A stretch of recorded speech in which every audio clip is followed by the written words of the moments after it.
Sam, fin 2025, et la question est sur toutes les lèvres. L'IA. Est-ce qu'on est en plein dans une bulle, sur le point d'éclater? C'est la grande angoisse du moment. Pour y voir plus clair, on a plongé dans un rapport de stratégie macro qui est assez fascinant.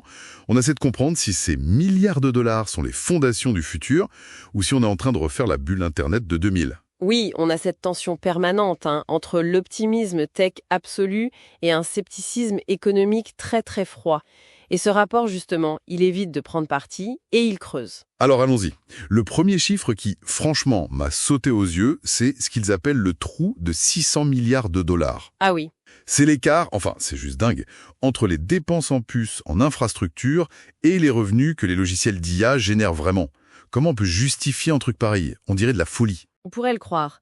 Mais en fait, il y a une logique de guerre froide derrière ça. C'est le fameux dilemme du prisonnier, mais à l'échelle des géants du cloud. C'est-à-dire? Microsoft, Google, Meta, aucun d'entre eux ne peut se permettre de lever le pied. Ils n'investissent pas pour une demande qui existe déjà. Non. Ils investissent par peur.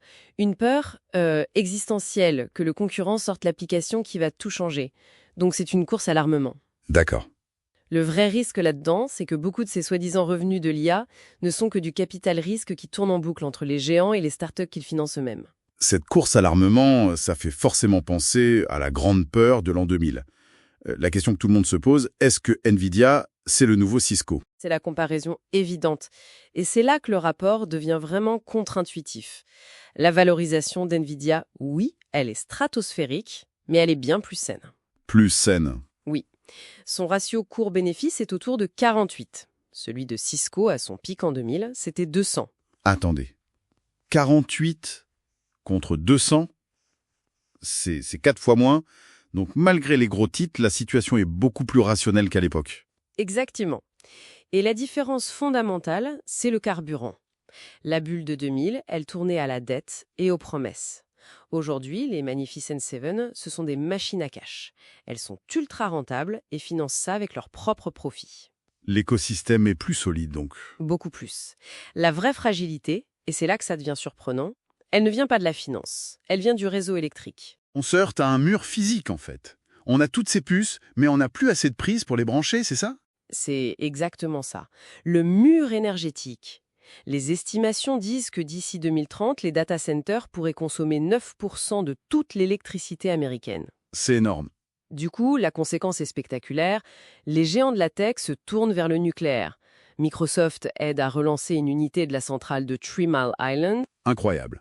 Et Google, Amazon, y misent sur les petits réacteurs modulaires. Pour survivre, ils deviennent presque des opérateurs énergétiques. D'accord, donc l'infrastructure et l'énergie se mettent en place, mais la question qui tue demeure, est-ce que ça sert à quelque chose? Le rapport parle du purgatoire des pilotes. Oui, c'est un bon terme. 95% des entreprises font des tests, des expérimentations, mais très peu déploient l'IA à grande échelle. Ça reste un gadget pour beaucoup. C'est le grand paradoxe. Mais les cas de succès, même s'ils sont rares, sont absolument massifs. Prenez Klarna dans la fintech. Un de leurs agents IA fait le travail de 853 personnes. 853? Et ça génère 60 millions de dollars d'économies par an. Ou Maersk dans la logistique. 300 millions par an juste en optimisant les routes des bateaux. Donc le retour sur investissement, il est bien réel, mais pour l'instant très, très concentré. Donc si je résume la pensée du rapport, on n'est pas dans une bulle sur la technologie elle-même. C'est plutôt une bulle de construction, une bulle de déploiement. Voilà. L'analogie qu'ils font, c'est la folie des chemins de fer au 19e siècle. Plein de compagnies ont fait faillite, mais à la fin, il restait les rails. Et ces rails ont permis la révolution industrielle. C'est précisément ça. Et ça nous amène à la pensée finale du rapport, qui est presque une provocation. Je vous écoute. L'idée, c'est qu'à partir de 2026, le jeu pourrait complètement changer. Jusqu'à maintenant, il fallait parier sur les vendeurs de pelles, comme Nvidia. Logique. Demain, la vraie valeur, l'alpha, pourrait se trouver chez les utilisateurs de pelles, les industriels, les banques, les transporteurs. Tous ceux qui vont se servir de ces nouveaux rails pour réinventer leur modèle et écraser leurs coûts. Le prochain acte, il se jouera peut-être très loin de la Silicon Valley.